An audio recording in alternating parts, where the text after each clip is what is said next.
నమస్కారం ETV news కి స్వాగతం. పహల్గామ్లో పర్యాటకులపై ఉగ్రవాదులు విచక్షణారహితంగా కాల్పులకు పాల్పడిన ఘటనలో సంచలనాంశాలు బయటకు వస్తున్నాయి.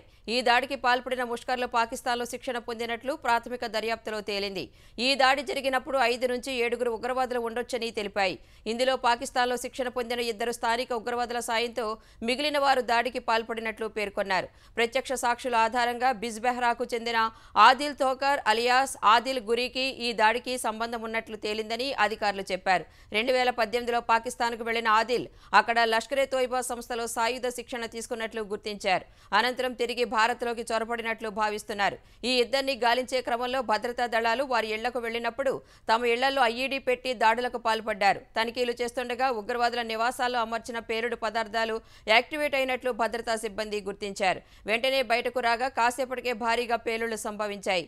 గాలింపు చర్యలకు వచ్చినప్పుడు బలగాలకు హాని కలిగించాలనే ఉగ్రవాదులు తమ ఇళ్లలో పేలుడు పదార్థాలు అమర్చి ఉంటారని అధికార వర్గాలు భావిస్తున్నాయి. పహల్గాంలో ఉగ్రదాడి వెనుక లష్కరే చీఫ్ హఫీజ్ సయీద్ పాత్ర ఉన్నట్లు దర్యాప్తు బృందాలు గుర్తించాయి. పహల్గాం దాడి తర్వాత ఉగ్రవాదుల ఏరివేత ముమ్మరం చేసిన భారత సైన్యం లష్కర్-ఏ-తోయిబా టాప్ కమాండర్ను మట్టుబెట్టింది.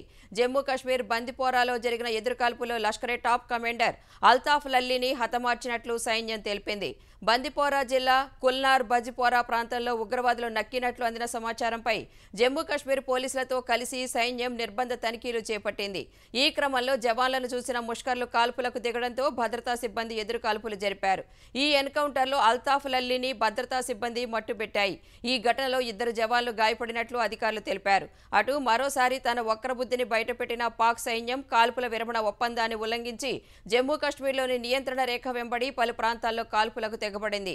పాక్ సైన్యం కాల్పులకు ధీటుగా బదిలిచ్చినట్లు సైనిక వర్గాలు వెల్లడించాయి. సింధు నదీ జలాల ఒప్పందాన్ని నిలుపుదల చేస్తూ భారత్ అధికారిక నోటిఫికేషన్ను జారీ చేసింది. జమ్మూ కాశ్మీర్లో పహల్గాం ఉగ్రదాడికి ప్రతీకారంగా సింధు నదీ జలాల ఒప్పందాన్ని నిలిపివేస్తున్నట్లు ఇప్పటికే ప్రకటించిన భారత్ ఇప్పుడు నోటిఫికేషన్ జారీ చేసింది.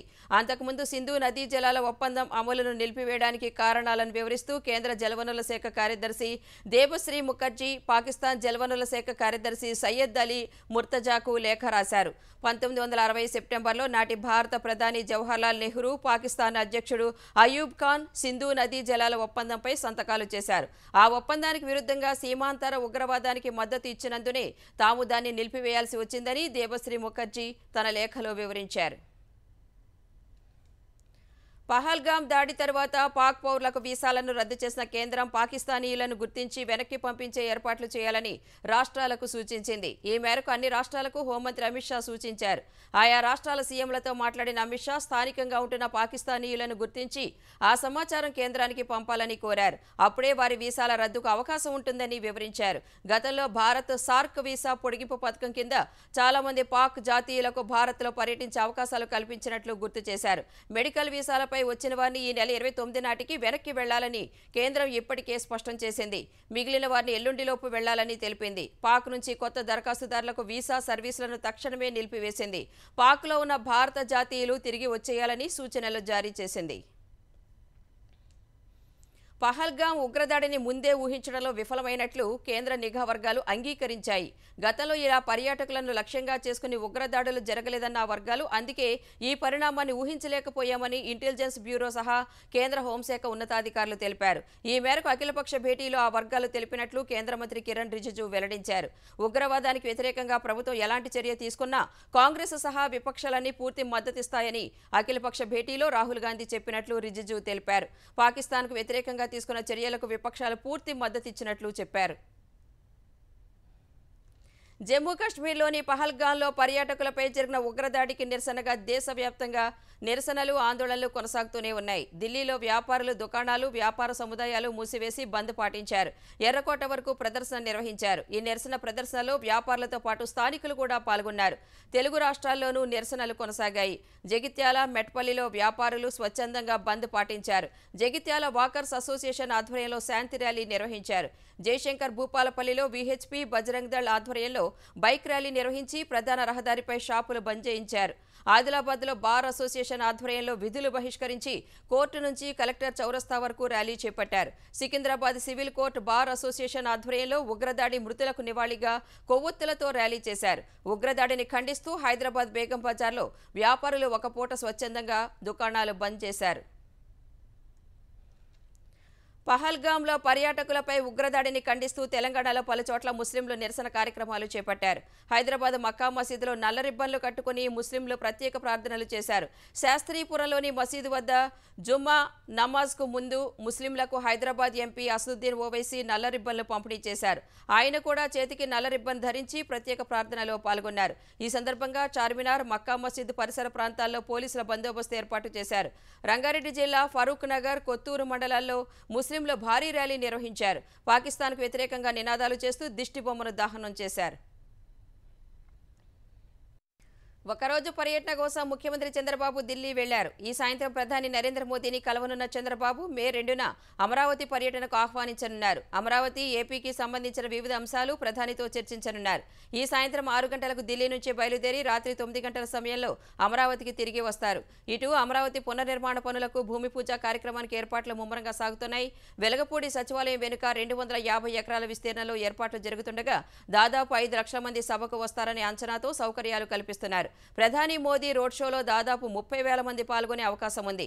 ఈ కార్యక్రమంలో 1,00,000 కోట్ల పనుల ప్రారంభానికి సూచికగా ప్రధాని మోదీ పైలాన్ ఆవిష్కరించనున్నారు.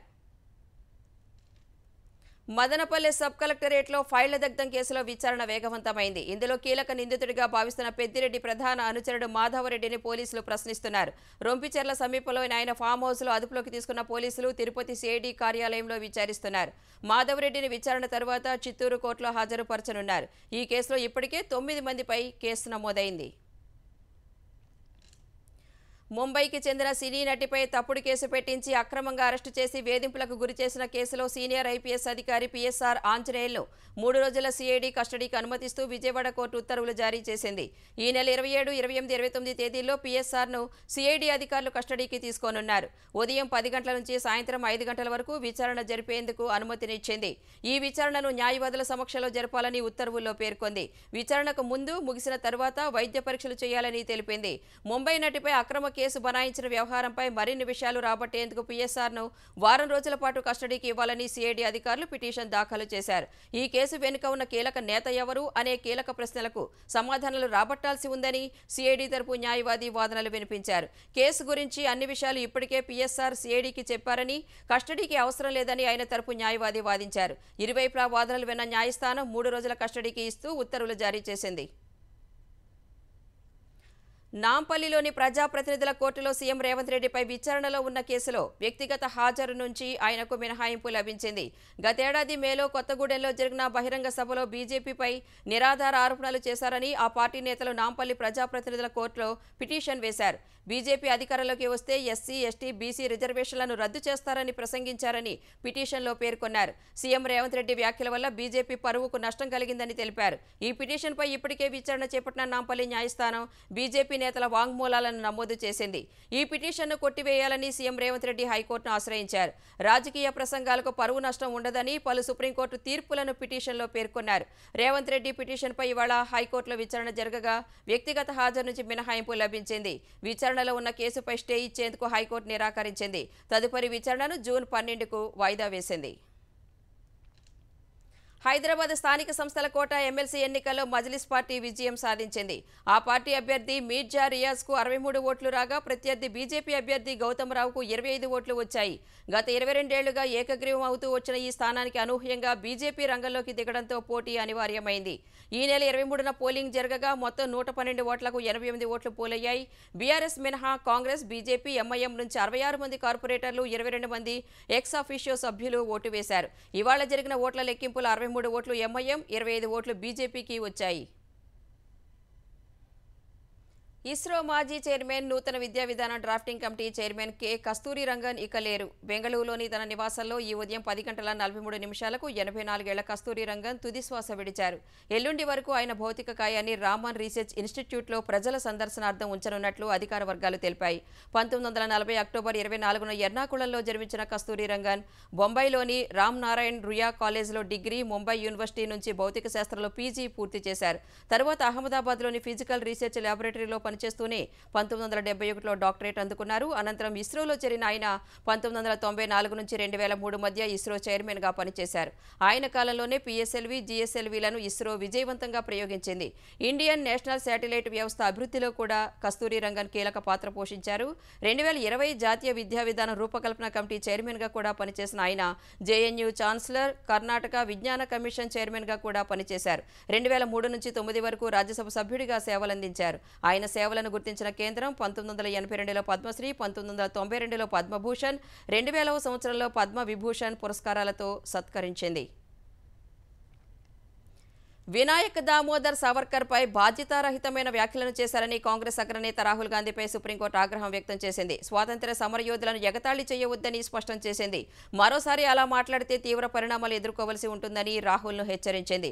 ఉత్తరప్రదేశ్లో ఓ సభలో మాట్లాడుతూ సావర్కర్ పై రాహుల్ గాంధీ వివాదాస్పద వ్యాఖ్యలు చేశారు.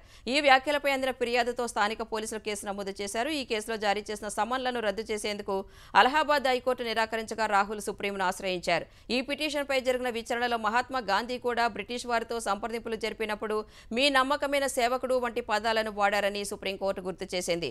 ఈ విషయంలో రాహుల్ గాంధీకి తెలుసా అని ఆయన తరపున హాజరైన సీనియర్ న్యాయవాది అభిషేక్ సింఘ్విని ప్రశ్నిస్తూనే ఆయనపై నమోదైన కేసులో క్రిమినల్ చర్యలు చేపట్టకుండా స్టే ఇచ్చింది.